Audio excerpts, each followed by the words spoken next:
Hey, everybody. Put a one in the chat if you can hear me. All right, I see the ones coming through. Yes. So this is definitely patchwork, as you can tell from today. Hello, everybody. Welcome to the 10K project. You know, we are like the Energizer Buddy. You keep pushing us down, we just keep coming back up. So we want to thank everyone for being here today. We're going to have our panelists come up. This is an all-important conversation, the second part of the anti-school to prison pipeline conversation, and we have some great guests coming on today as well. So give me a second here. Everything is new here. I've got a new backup computer that I'm trying to use and the new system here and all of this. So just give me a second here to try to find my panelists for the evening.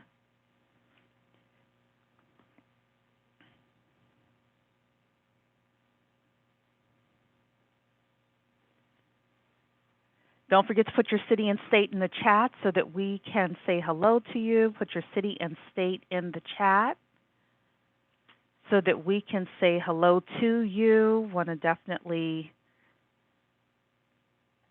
say hello to all of our people here today.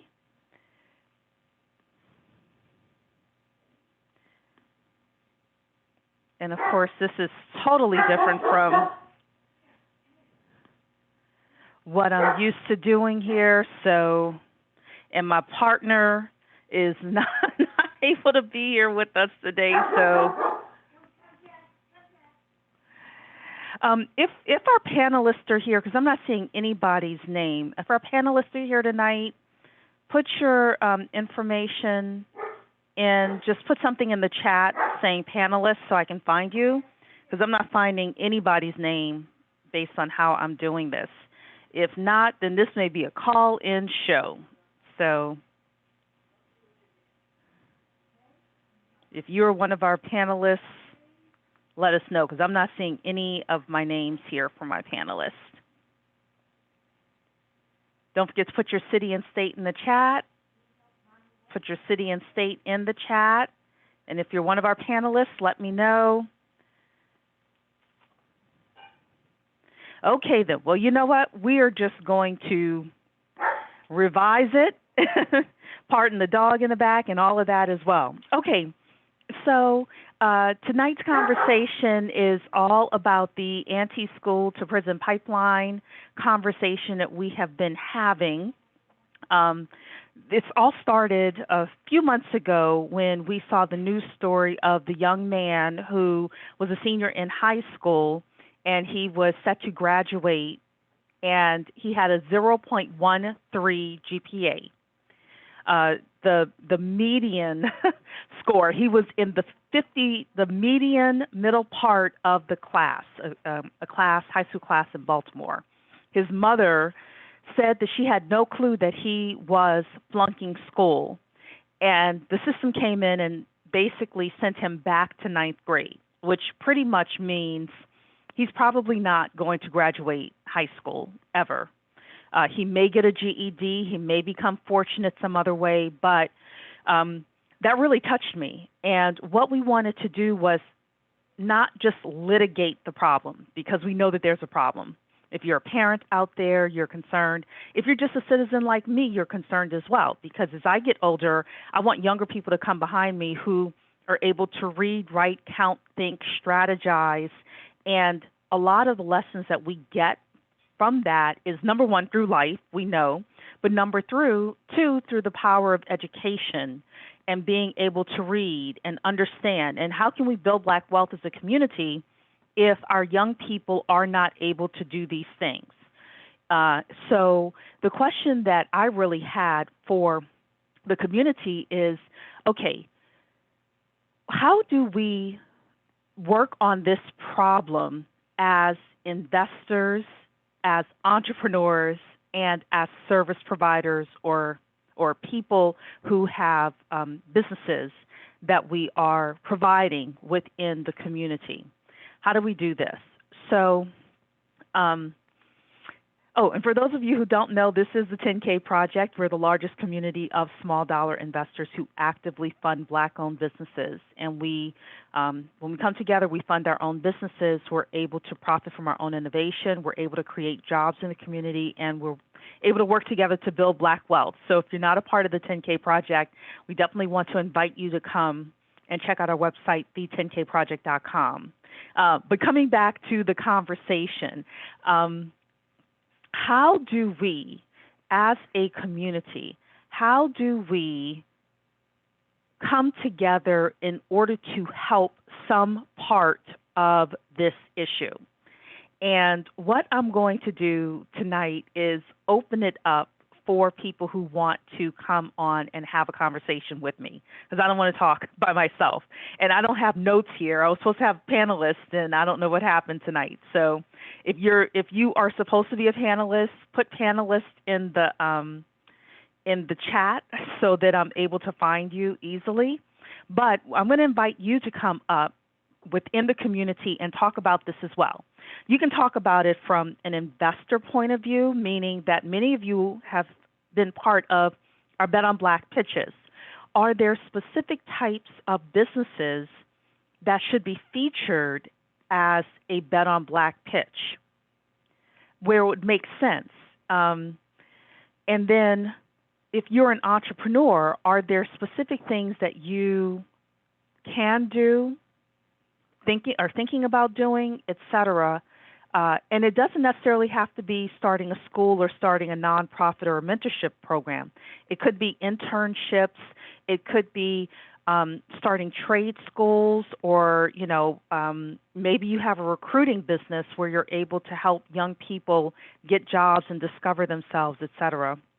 And then if you are able to help these businesses that want to provide internships, how do we do that as well? So the first person I see here is Sauda. I'm going to just have you come on and talk here. So Sauda? Yes, hi, can you hear me? Yes, I can. Everybody, if you can hear Sauda, put a 1 in the chat. Make sure that the audio is working properly. Perfect. People are saying they can hear you. I'm interested in hearing what your thought process is, Sauda. Okay, I have a few things. I was a school board member for 12 years in my city. I also chaired the Board of Education and created a program called the Males of Color Program, where we looked at our young male scholars to determine what their specific needs were to be successful. So we asked them those questions, and then based on that, we created programming that would meet their needs and policy at the school board level to address those needs. We based our research paper, which was a white paper we produced from our committee, on the critical race theory. Now, as a nonprofit president of a nonprofit organization, we had a program which was after school and summer program that ran 8 weeks, where we based the program on the Nguzo Saba, the 7 principles of Kwanzaa. And from there, we developed a curriculum, and we invited children, and with no pay. We did not charge the children or their families to come because we got a grant from the state of Connecticut. And what we found after working with these children, middle school children, 6 to 8, that their reading improved, their behavior improved, and these were children of incarcerated parents. So many of the children came to us, they had specific concerns, specific issues, and we were there to address it. So I think both from in terms of what can we do, yes, we need, what our young men said to us is that they needed mentors. They needed people to be there to guide them, not necessarily tell them what to do, but to be listening and open and willing to work with them no matter what the struggle was. They were so used to people leaving them and not being respectful of them. So I think when you're developing businesses and programs, and you have to do from the perspective of the person that you are serving, just like we would do that with our business practices. If we were selling an item, we have to find a market for it. Well, we need to talk to our consumers, and our consumers are our children. And from there, we can actually develop programs that could change behaviors, change interest in school, in reading and learning, And I know it works. We have best practices on it. So those are some of my thoughts to share with the people, with people on this call today. Great. So then I have some follow-up questions for you. So you're in Connecticut. Number one is, did you find that a lot of the male children needed male mentors, or was it something that was open and females could help as well? Because a lot of times you wonder about that if you are a single mother or if you are trying to help as a female, coming into the situation. Well, we identified male mentors and then we trained them. We had a curriculum that we used and we trained the men. We used the fraternities. There's 100 Black men. So there were a number of the Black police officers, the Black firemen, and they came together and we were able to train the men to work with the students in groups. We weren't doing individual mentoring because that required in our state some other kind of licensing or work. What we decided to do was to do it within a group, within the school, so that the children would then sit at tables and we would we would have meals. So it was this opportunity for the children to interact with the young people, because they're children, but some of them were young adults. They're 18, 17, 16 years old. I had an opportunity to interact in a familiar way with adults at a table while they're eating, and they're talking and they're interacting and they're supporting each other. Some of the men would go to if there were sports games, they would go attend the sports games, or they might come up to school and talk talk to the parents, help parents out as advocates. So yes, we were focusing on the men supporting the young males in our district. Yeah, I mean, I think that that's so important that men come out in order to help these young men. And we see a lot of just lack of training, male training within our community. And then, y'all, okay, so I'm gonna be controversial here. All right. And then our marriage rates are really low.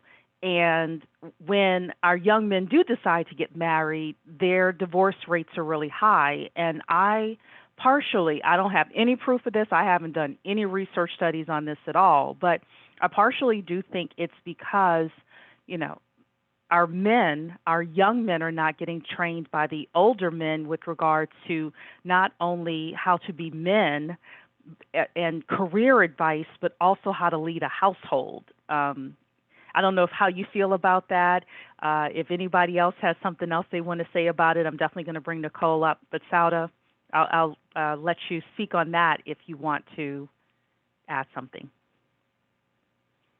No, I do agree with you. And what we found from our young men, because they told us what they needed. We asked them, they said this is what they needed. So we made it our business to provide them with what they asked for, because you can't be successful if no one understands what your definition of success is. What do you need in order to be successful? And that's what we focused in on. And that's what they said they wanted. And I agree that as a mother of three now men, it was very, very important for them to have positive male figures in their lives. And besides their father, my husband, my father, their paternal grandfather, they had all these men who were in their lives. And that's what made them to be, I believe, the men that they have become in their own households. Absolutely. Well, thank you so much. I'm going to let you go, and I'm going to bring up Nicole.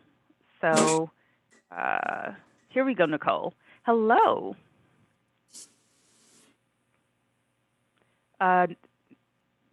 Looks like I brought up Donna instead. Sorry. Donna? Yeah, can you hear me? Yes, I can. Oh, okay, great. Well, couple of things. One being that you were talking about some stats, and I know that there's you can kind of Google, labor, the census stats, but there is a Black demographic stats that are available through a company that primarily focuses on, of course, Black people and our stats, and there's a number of things that go into the idea of the lack of marriages in our community, particularly Black marriages, as opposed to interracial marriages. And so Yeah, there's a even though number. those aren't working as well either, according to the Yeah. stats. So, Well, I mean, but the thing also was kind of interesting is when when you think in terms of marriage itself overall, doesn't have the best percentages in the United States anyway.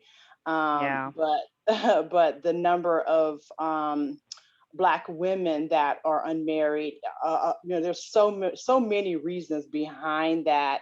I'm not going to really go too far in depth about it. But let me just say that first and foremost, that there are a number of work source agencies, and they're all over the United States. In Georgia alone, we have 19 work source agencies. The primary five right within the metropolitan Atlanta area alone: DeKalb, Fulton, Atlanta Regional, North Georgia, Cobb County, and all of them have a division within them for youth services. And all of them primarily focus on youth that are, and they have funding, they have separate funding. All of the funding comes from the federal government. The federal government gives it to the state then gives it to an entity. For us is the technical TCSG, Technical College Schools of Georgia. And they then disseminate it out to the counties. And so what happens is that the youth department has their own funding aside from what would be regular work source. So there's for people that are unemployed or underemployed, there's resources for them through work source for them to be able to get resume writing, help them with finding jobs and all that kind of stuff. But the youth department has their own division, and they primarily focus on youth that are at a disadvantage in some capacity or another. It could be that their family's receiving, SNAP benefits. It could be that the individual has dropped out of school. It could be that they're a foster child. It could be that their mom, her income,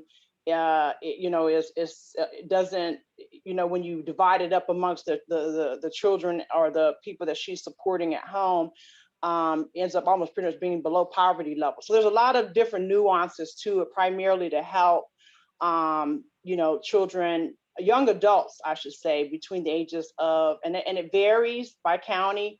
Cobb County is 16 to 24. But some of these state agencies are unbelievably phenomenal. I mean, the Seattle, Washington area, oh my goodness, their program is unbelievable. But again, they're really for disadvantaged students in one capacity or another. Give you an idea, almost all of them during the summer hire students and pay them. They pay the wages. They don't even look for an employer to pay the wage. They become the employer of record and they pay the wages. They monitor the situation, they monitor the companies, etc. The thing that I'm interested in are and I'm gonna tell you, there's a lot of support. I mean, like particularly in Georgia, like for instance, the EMT department at the fire department, they want young men to nurture them and bring them in and teach them about EMT so that ultimately they could become EMT specialists. They do an apprenticeship or internship. But the problem is that that they come to find is that if you're recruiting individuals that already are at a disadvantage, you've got to have some type of personal development or developmental phase that happens before they come in and take a test. Almost like when you're getting ready to go to the military, you have to take a test that's going to determine what career pathway you go in and all that kind of stuff, where you're going to, if you got a college degree or whatever, how it's going to affect you. So what happens is that they'll get into a really neat program, but then their personal development skills are such that they say, oh, I don't want to do this, and they drop out, or they're cheating on their tests, or something happens crazy. You're saying, wait a minute, this is a phenomenal opportunity for you. So for me personally, what I was looking at generally all the way around was how do you change the economic scope of a community, of our community, or you know, or any community? Really, it is by offering the apprenticeships and internships to individuals that really do want it, and that want to make a difference in their families and in the lives and their own lives, exposing them to it, letting them know all of the various types that are out there, and then partnering with businesses such that those individuals can be assessed and then have that support and know where, you know, where their interviews are going to be coming from. And there are a number of programs that are already in existence and trying to feed or find the people. The problem being is that most times they don't get to the people that want it. They get to the people that are classified as needing it. And what I would like to see is that opened up for not just those that quote unquote need it, but those that want it, that want that opportunity, and Right. not be judged based upon the mother makes too much money, so this young man can't qualify. But guess what? He can't spend my money. Yeah, you know, I got bills, I have things to do. But that's what they're basing it on. They're saying, oh, you make too much money, so your mom makes too much money, so you don't qualify. And so that's the type of programs that I would like to and again, you know what you said is And so important, mentorship, because I would need mentorship to make something like that happen, but I know that it can happen. right. So Lyanna is asking, I have so much to say about what you said, but we also have other people as well with their hands raised. But Lyanna is asking, so is mentorship the only solution? I'm going to change a word in your question, not that you asked it this way, but so is a nonprofit the only solution? My answer to that is no. My answer to Exactly. that is no, because a lot of what we're hearing thus far are nonprofit focused. I Mm-hmm. believe there are for profit businesses that we, as the 10K project, can get into Mm-hmm. that will be government contracted. However, they'll be government contracted with the types of programs that our kids truly need, based on what Mm-hmm. Donna and Sauda has talked about. So Mm-hmm. wouldn't it be great? I'm just putting this in somebody's head. I hope that somebody takes this and runs with it. Wouldn't it be great if we started coming up with businesses that have a blueprint for how to effectively do career prep for our Mm-hmm. young people and get them into these apprenticeships like the EMT apprenticeship? Mm-hmm. And it's for profit on our end. You Mm-hmm. know, it doesn't necessarily mean we'll make a gazillion dollars, because that's not the point. But when we start talking about building Black wealth, we have to have enough critical mass in order to do that.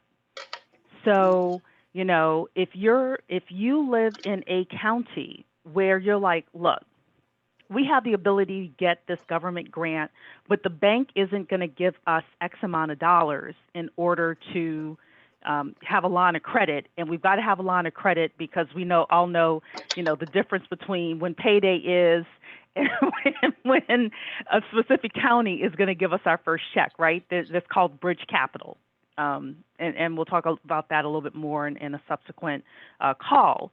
But now we start thinking like business people, investors, and a way that we can help the community as well. So that's what I wanted to do, was kind of open up our mindsets and our thoughts with regards to how we could tackle this issue and do it in a profitable way. So thank you so much, Donna. I'm going to get to another caller here. We're going to get to Nicole. So hello, Nicole. Hey, how are you? Good evening. Doing good. Good evening. Tell me what you're thinking. All right, so I'm an educator first. That's my training, but I'm also a business owner. And when I think about the school to prison pipeline, because I research this often, I'm also a researcher. I think that we need to expand our thinking when it comes to school to prison pipeline, because most times we look at children from high school and then we think about, well, how did they get here to a 0.13 average? What we also have to understand, it starts in preschool, because Black students, first, Black preschool students are 4 times more likely to be suspended and expelled from preschool than their white counterparts. So the attack on our children is happening in preschool. And that's something that continues on, because once you start from behind with your learning, because I believe our goal as a public school, as educators, is to create lifelong critical thinkers. And if you're starting from behind from preschool, it's very challenging to catch up. And as business owners, I think about what can we do? And I think that business owners, you need to talk to your school board if you know that this is happening within your community, because you can see the quality of your workers, right? If they need a calculator to do the simplest math problems, that's problematic. You know, if they need for you to interpret something basic that's in English, that's on a 3rd grade reading level, and they're 15 or 16, that's problematic, right? So talking to our school boards, going to the meetings and lobbying for, our students, I think is very critical. And I'm a special educator, so this is something that I also have to talk about, not just lobbying for to ensure that they're reading and writing, but also thinking about our children. How are they addressing our children who are coming from juvenile detention? Because we have 85% right now of our youth in juvenile detention facilities, and they're Black and brown students with disabilities. So what are we doing to support those students when they get out? And I think if you are in a particular community, I think it's your responsibility to say, okay, I'm addressing this with the school board. I'm addressing this with city council members. I'm willing to provide, as you say, mentorship opportunities. I'm willing to provide internships, not where there's unpaid, but paid, because these children are running into law enforcement because they don't have a viable means to provide for themselves and for their families. So that's where I those are some of my thoughts about it. Right, right. And I'm going to piggyback off what you said and say that I think that there are, well, I'm going to take a step back. As you were talking, one of the things I will admit is I am not the person to just go out there and go to the school board. I don't have kids, much less kids in school. However, if you came to me and said, Cherie, we have this opportunity to help 100 kids in the city of Baltimore get internships for the summer. Would you contribute $200, or it's $70 a kid, or whatever? Like, I'm there. So I'm going to push back on you a little bit, Nicole, and say that I think it's 80-20. I think, probably less than 20%, let's be real, of people would actually get up and do something. However, if someone like you or someone like Sauda, or, who are involved in the community, were to say, here is something that you can do, and making it a little bit easier. Somebody saying 5%, that's probably more accurate. Yes, I agree with that. I'm interested, Nicole, what you think with regards to that. And I hope you don't think I'm a bad person. I don't think that we're bad people. I just think that, I just think that maybe some of the way that you, as somebody who's in the community and dealing with this issue, restructures the way that you work with someone like me, may be part of the gap that needs to be bridged here. That's a great idea, right? Because I think that everyone needs to be active in the community. I'm a grassroots community activist. So you'll see me at the school boards. I'm attending city council meetings, because I see the product of an improper education. I see the product every day on the street. I mean, I take, great care to look at what's happening around me, look at the homeless rates. So yes, I would love to talk to community members about bridging these gaps. Okay, so you don't want to go to the school board. Okay, fine. How could you help me fund some type of stipend for children who are working? How do we make, because I thought about creating a nonprofit. That's the direction I'm actually thinking to go into, because I didn't see it like a for-profit. How do you do this, right? So as an educator, if I could sit down with a for-profit and see how to mold it so that we can work together as community members to lift our youth and give them different opportunities. So Yeah, I mean, so that I'll person. tell you a couple of ideas that I had, and during the first anti-school to prison pipeline discussion that we had, I was shot down, but I'm still going to bring it up because I don't know if maybe I didn't explain it properly, or maybe I just need to say it again. So bear with me, everybody. One of the things that I think we need to consider is, y'all are going to laugh, but I always talk about the nail salons. And I was actually in Pennsylvania last week, and I decided to go get my nails done, first time in over a year. And I said, as I was driving up, I wonder if Vietnamese people are going to own this nail salon. And lo and behold, they did in Pennsylvania, different state from where I live. And I chuckled to myself because no matter where you go, you run into a Vietnamese nail salon. Why am I talking about this? Because there are wide open industries that our kids could get into with some simple certifications, or a couple of years in trade school, and you could dominate, or we could dominate these industries from top to bottom, entrepreneur, C-suite level, all the way down to our young people being workers. So one of them is the diesel mechanics.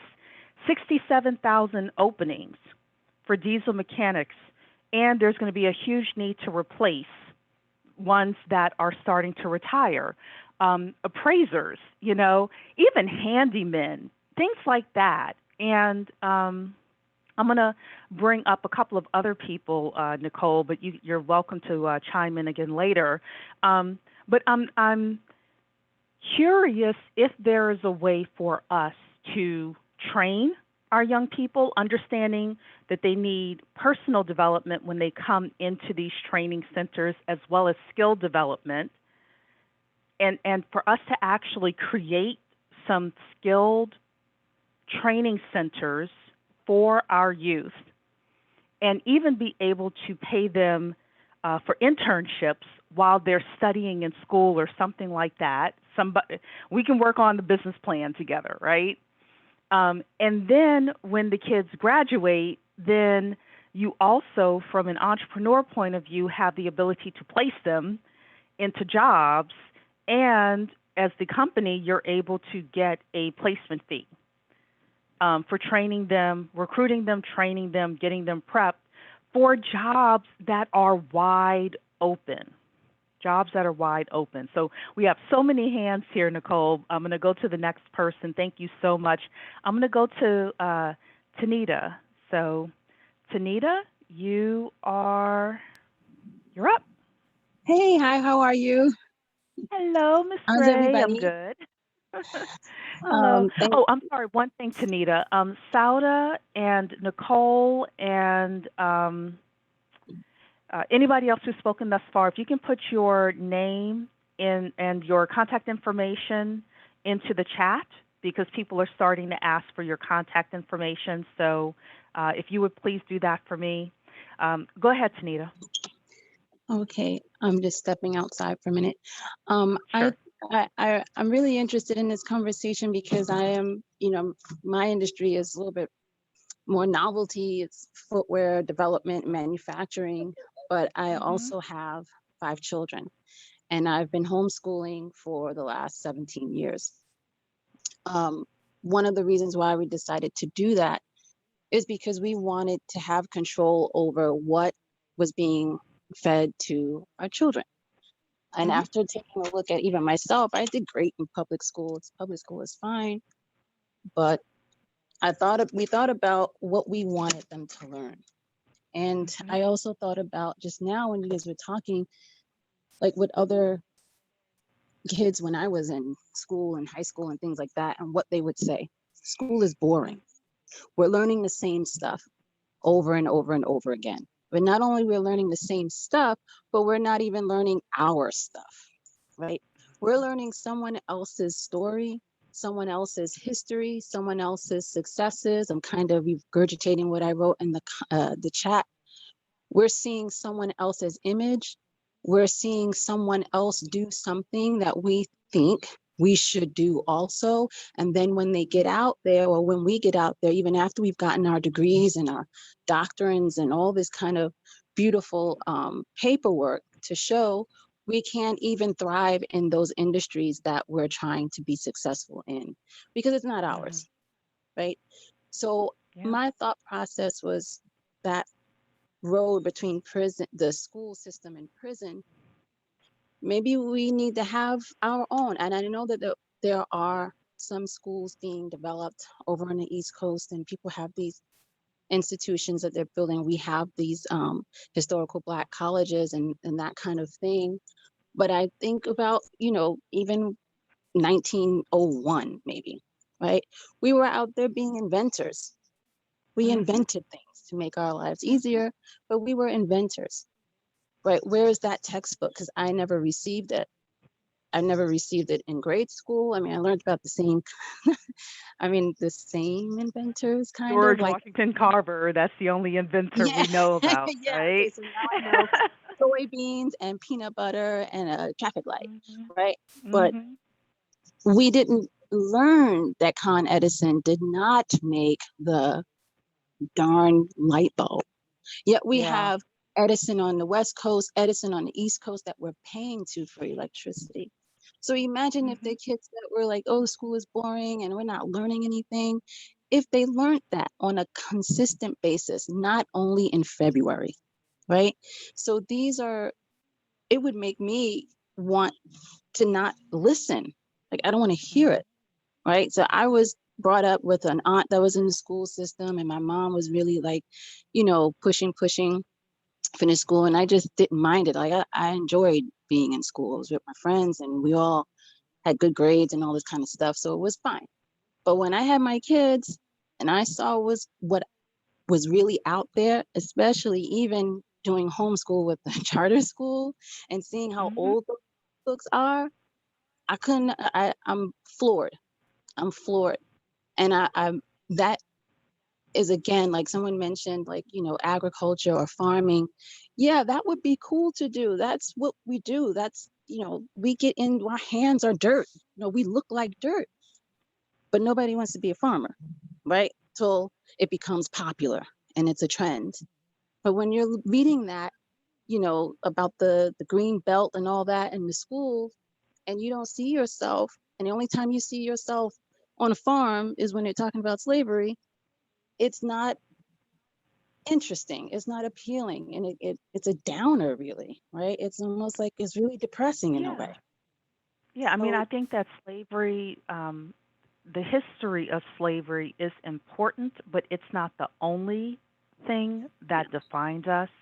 yeah. And if we're just relegated to, and I might do a whole nother discussion on this Juneteenth thing because get a little controversial with that too. Um, but Controversy is necessary, especially I could be it's controversial about so much. Like y'all are lucky Tawana's. Well, I'm lucky Tawana's not on here today because she'd be pulling me back. But yes, you're right that it's not the only thing that we have experienced in this country. We have had great triumphs. We've also had things stolen from us. We've invented things that have been stolen from Yes. us. So when we start Yep. talking about the next 100 years and building Black wealth in the next 100 years, it is important for our youth and us to understand what we did invent that was taken away from us, and how do we actually put people in place, legislation in place. And I don't even know if that's possible, but I Mm. am going to be speaking with somebody who is a Black woman who teaches people how to run for political office and how to start PACs, political Mm. action committees. And I'm going to invite her on hopefully in the fall. And I think that these are the types of conversations where it starts to get interesting, where we see some of the things that our ancestors had to deal with in the past, and we ask, okay, what do we need to do for the next 100 years to try to mitigate some of that? Or are Right. we going to believe that we're oppressed and there's no way out of it whatsoever? Hmm. You know. Right. Yeah, this is So a very sensitive situation, right? We spent COVID a whole year of mhm. learning some things that we did not know, or being Mhm. awakened, or some things like in Mhm. that vein. Yeah. But I think that the education part, like, we're just in general, right? The United States is really gung ho about this education thing, and it's a big push. It's a, you know, people are in debt over it, all this kind of thing. But at the end, it still doesn't serve the whole, right, community. And if we had more of our own educational institutions in place, from K to 12 to higher education, we don't need to. Okay, so if, for example, we don't need to learn about Africa during, an elective, right? Mhm. And what I mean by Africa means, like, not just that it's a continent, right? That there's Right. several, The individual all countries these and many tribes. countries, and they all do things, and they have ecosystems and all that stuff. We don't really learn that until, we put it down as a special, specification, like something we want to specialize in. So, and Yeah. it's not, I think it's not the responsibility of the government to do that for us, right? That is our That's true. responsibility for That is our true. own selves, our people, our children, and our children's children. Like you're saying, 100 years from now, are we still going to have this conversation? Or are we going to have a totally different conversation? Because when you are in education, you're being trained for your future. Mhm. So when you're in school, Absolutely. they're training you for some future. Maybe they're training you to work for them, right? And I just mean, okay, non-black white people. There, we are being Mhm. And trained I'm going to ask from. you because we have so many people that want to talk. So like 30 more seconds. Okay, I will make it quick. I'll wrap it up. So we're being trained to work for this unit here, but we're not being trained to work with ourselves. If we had more schools that focused on us, going along with the pathways to legacy kind of situations like we have here in San Diego, where the school district has, they pledge 15% for Black owned businesses and they only have 1%. And so now they put Mhm. this program together where they're just, and I'll send you the information, they're programmed together to pull people in and say, hey, everybody, where are you? Right? Because we hadn't learned that in school. We didn't learn about that pathway because it wasn't for us. So that's Right. really all that I have to say. And, we do have a responsibility to take care of ourselves. And We I, do. We do. And I do believe so. I'm going to over social media over the next few months. I'm doing my research right now. All of the money that was earmarked for us last year, I'm going to be doing kind of a report card, if you say, with regards to are we really getting this money? If so, how do we access it? Who has accessed it thus far, et cetera? If we're not getting the money, then is it something we need to work harder and knock on the doors? But this is again where we start talking about building Black wealth and our opportunities as entrepreneurs and investors to go in and say, look, we're a Black owned company. This is what we're doing. and we want to be able to access this money that's earmarked for us. That way, our kids can win, we can win as investors, entrepreneurs can win, service providers can win, and we're all building Black wealth. And that's the whole point of today's conversation. So, Tanita, thank you so much for being with us tonight. We're going to have Chris talk next. Oh, I want to say one more thing as Chris is coming up. Gerald, wrote in here, so learning more about Black inventors will increase math and science scores, question mark.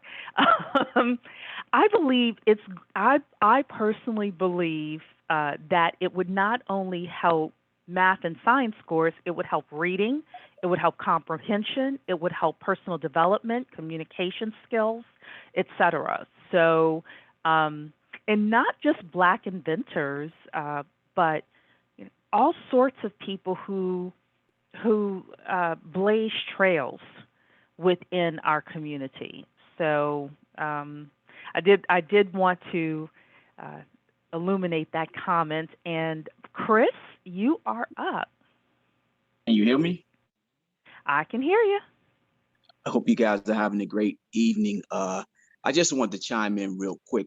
First of all, I'm not an educator. You guys, a lot of you guys that have spoke so far, you guys have skills or you're in the area of helping in this area. But one thing I wanted to talk about was one of the things that I noticed in urban areas across the country and here in Chicago, in the Chicagoland area where I am, there's a huge fear. And that fear is the fear of Black men actually connecting with the youth in the street. Because the violence and the things that go on, you have professional people who may be business owners, who may be churchgoers, church members, that are simply afraid to get out and speak to the youth that's in the street that may be lost, even those who may be going to school, who may be failing in school. A lot of you guys talked about mentorship, and I think that is very important. But I think something just as simple as church members, the men in the churches, getting out and talking to the youth, just simply reaching out and asking, what are your problems? Are you having problems at home? How are things going in school? Businessmen in the area that own businesses, Black businessmen, or not necessarily in the area where they may be targeting, but just Black businessmen going out and speaking with them, letting them actually see hand in hand Black men that really care. And I think that can lead them into going in the right direction, into the programs that a lot of you guys are talking about. But I think something just as simple as Black men in the communities stepping out without fear. And I understand there's violence in a lot of cities. Lord knows there's a lot of violence going on here in the Chicagoland area. But without the Black men stepping out and being present in the community, I mean, even just Black men just walking through the neighborhood, picking up garbage, speaking to the elderly, helping people with the groceries into their homes. Think things as simple as that. Now they can see what Black men are, how Black men are supposed to conduct themselves. Just something as simple as that. I didn't want to take long, but that's all I wanted to say. Yeah, and so I'm going to add on to what you're saying, and I definitely believe that there is a need for business owners to bring on, young men especially, even though the girls need these opportunities as well. And when we first started the 10K project, during my research, I found a sociological report that said that there is a direct correlation between Black-owned businesses in the community and decreased youth violence. So again, it has been proven. I think it was a Harvard study. It has been proven that the more Black-owned businesses that you have in a neighborhood, there's a reduction in youth violence. And as I started digging through the report, one of the things that came up is it's because Black people are more likely to hire those young Black kids. And when those young Black kids have an after school job, Yes. and they have, again, somebody said it, the way to make money for their family, then they are less likely to get into trouble, more likely to have good grades, et cetera. So put another plug in for the 10K project here. When we really start thinking about this, and not only thinking about it, but acting on it, these are some of the things we need to think about. Do we support that grocery store, that Black-owned grocery store that can do nepotism for us, right? Right. So Can, with that, Chris, can do you you still have hear me? anything else to add?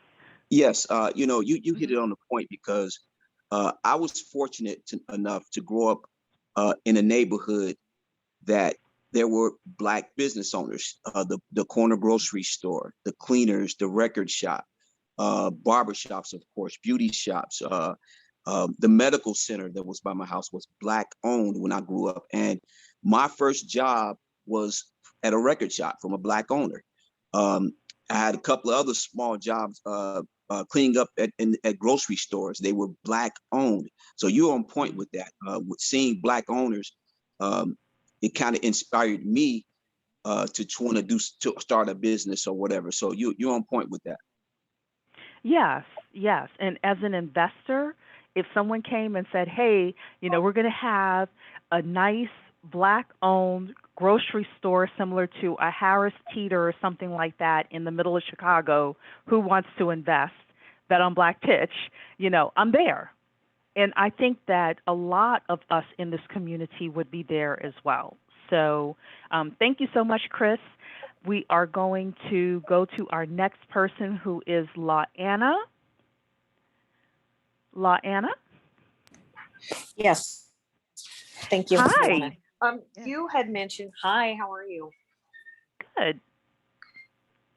Good. Hmm. Cherie, you had mentioned something that actually kind of brought back my childhood. There was a program, this was in California, that was set up for youth, and they gave us, some basic training, maybe how to write a resume or how to fill out an application, and even how to talk, for an interview.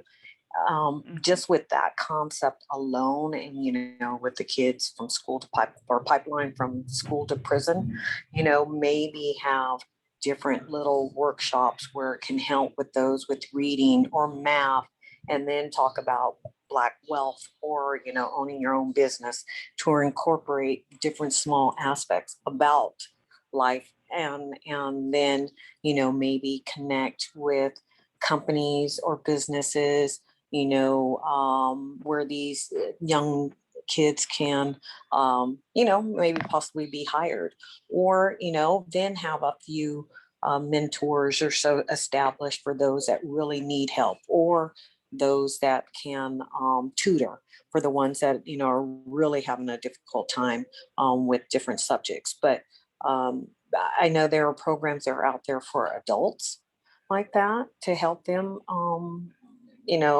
overcome different obstacles. I think that same concept can be used for small children, or I say children, for young uh, uh, For kids. young people. So Yeah. I'm with you on, Teenagers. yes, young people. I'm with you with what you had mentioned. I think it's something that can be achieved. And they used to have Yeah. programs like that, years ago. So it doesn't hurt to bring it back up. Yes, So absolutely. that's And kind I of what think I that was that's thinking. that's phase two of the 10K project, is how do we be purposeful about what we're doing, so that when we decide to come together as a community, put our money in, put our resources in, resources is more than money, it's time, it's energy, it's attention, we can get the most bang for our buck. And it is really, really storming by Right. my house here. So if anything goes out, just, forgive us here. I'm going to try to get a couple of additional callers here. Thank you so much, Lyanna, for being here tonight. Karif, let's see here. Oops, hold on a second. Karif, hello. Hey, how you doing? Good, thank you. Thanks for the opportunity to share. I actually posted in the chat an experience I had once before. To your point, are there for-profit corporations attempting to fill this void in a way that nonprofits simply cannot? And it's probably been about 4 years now that I actually presented solutions to a city government where they would have all contractors of a certain size include a social investment plan requirement.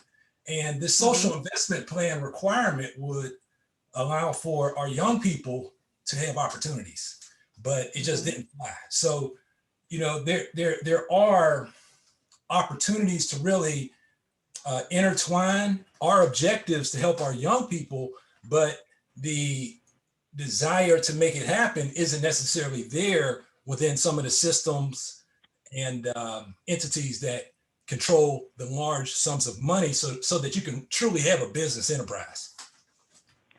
Yeah, so I think that is where we get creative, and we're always a very creative people. So we get creative, and maybe the social enterprises start within us, and unfortunately, there was a huge tragedy last year with George Floyd, but it woke people up when people actually saw what was happening right in front of their face. So sometimes, Karif, it is about us doing our thing until something happens, and then there's timing, So You're absolutely right about that. I don't have all the answers, but no. Well, there's a company by the name of Naviance as well. And I encourage everyone to look it up. But I mean, this company essentially builds millions of dollars for college readiness and other career support services for young people via the school districts where they are. And and what I discovered is that in some or many instances, they really just, want to check the box that they have something in motion. And it may not be the best solution that really catches everyone who may in fact fall through the cracks, but from their perspective, there's something in motion. Right. So when we think about business, as you well know, we're looking for niches that are not served properly that can still be profitable. So that's where we start really thinking about, okay, a few of us come together on a Zoom meeting, we hash out some things, and then a couple of people become the entrepreneurs, and the rest of the community becomes investors and service providers. And next thing you know, it may not be $1 billion company, but even if it's $10, $20 million, and it helps thousands of our young people every year or over the course of a lifetime, I think that this is a community where we would feel like that's a win, So we've got 2 more people on the line. Thank you so much, Karif, for being on this evening. And we are going to bring up Tammy. Hello, Tammy. Hi, can you hear me? I can hear you, yes. Excellent. I just wanted to make sure that when we're thinking about these different programs that are out there, can we also think about the artificial elements we're dealing with? I really think that we're dealing with some mixtures of drugs and the street drugs out there. In Milwaukee, the crime rate is so high, and a lot of it is triggered by just unnecessary violence. And I think a lot of this may be something related to some of the street drugs they're using, mixing up different concoctions and is working differently, but maybe the dopamine receptors on the brain or things of this sort. So I think that we also don't want to forget about there's something artificial about certain behaviors that we're seeing. It doesn't make a lot of sense. And I'm thinking maybe there is something related to some of the street drugs out there being an added element there that we have to probably consider when we deal with them. Because I know a lot of older people are really concerned about even trying to mentor some of these kids, especially in Milwaukee, because they're so angry and they just don't care. They're like zombies. They don't really care. And I know we do this every generation, but this generation, I think, is dealing with a special concoction of street drugs. It's not your typical marijuana or PCP or something like that. I think it's the mushrooms and mixtures of different things. And I think we also have to consider some of the things they're getting a hold to no one's looking at, but I think it should be something that we should factor in. Yeah, and unfortunately, they're getting it younger and younger too. So I agree with that. And again, this is where we look as a community at what can we do to make sure the older people, mature people that are coming in to mentor also feel safe and protected as well, while we are having maximum effect on the young people. So thank you so much, Tammy. Oh, Okay, there's so one we are last thing. going Can I to, do one more? yeah, yeah. Okay, Uh-huh. Sankofa. Sankofa is a young lady out of Michigan, but she's developed a program for parents to teach their kids math through the African persuasion, showing them how they have actually created it. So it's one of those, I put the link inside the chat. So if you want to check it out, everyone, if you have some kids, you want to teach them math and arithmetic, coding, cryptocurrency, she's got already has a program set up. So she already has something moving through our community. Okay, and put it in again and make sure it says all panelists and attendees because Excellent. I didn't remember seeing it. Okay. Thank I'll you do that. so much. You're welcome. All righty then. Last person for the evening is Nina. Nina, you are up. Hello, can you hear me? I can hear you. Yes. Good evening. Good evening. Good evening to everyone here.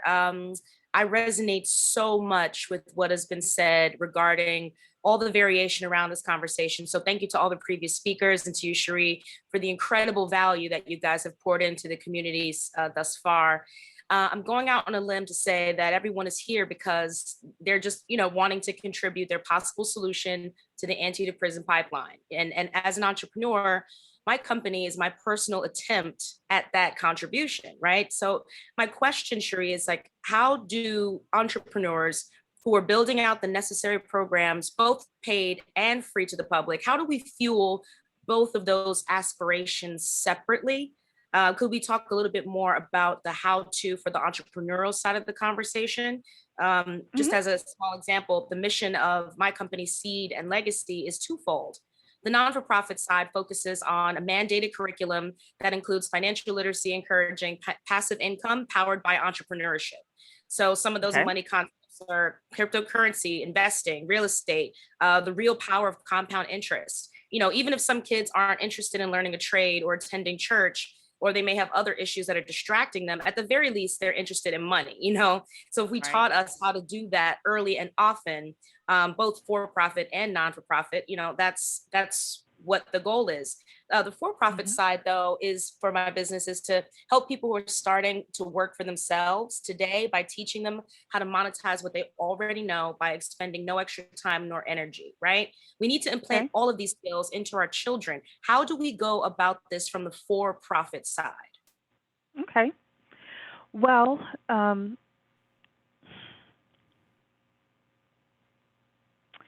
I'm going to I'm going to talk off the top of my head here, so I might have to come back and give you like a more formal response with regards to this.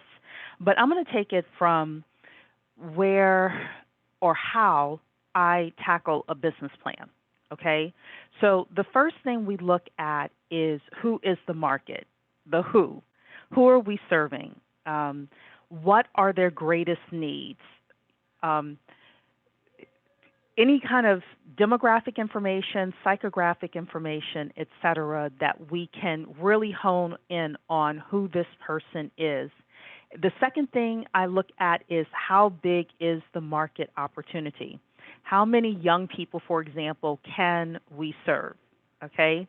Number three, I'm looking at what kind of products and services we're putting together for this demographic. Um, Number four is, and this comes to the entrepreneurship piece of it, are the revenue streams. So how does this company make money? So that's when I started talking before about, are we going to get majority of our money from doing government contracts and getting money from different buckets within the government, or are parents going to pay a piece of it, or are we going to corporations to pay a piece of it, et cetera?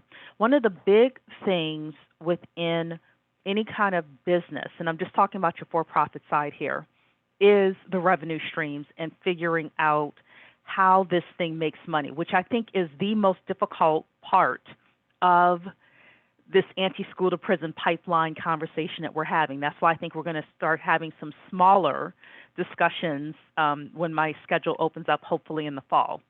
Because if we can nail this, then everything else falls into place, okay?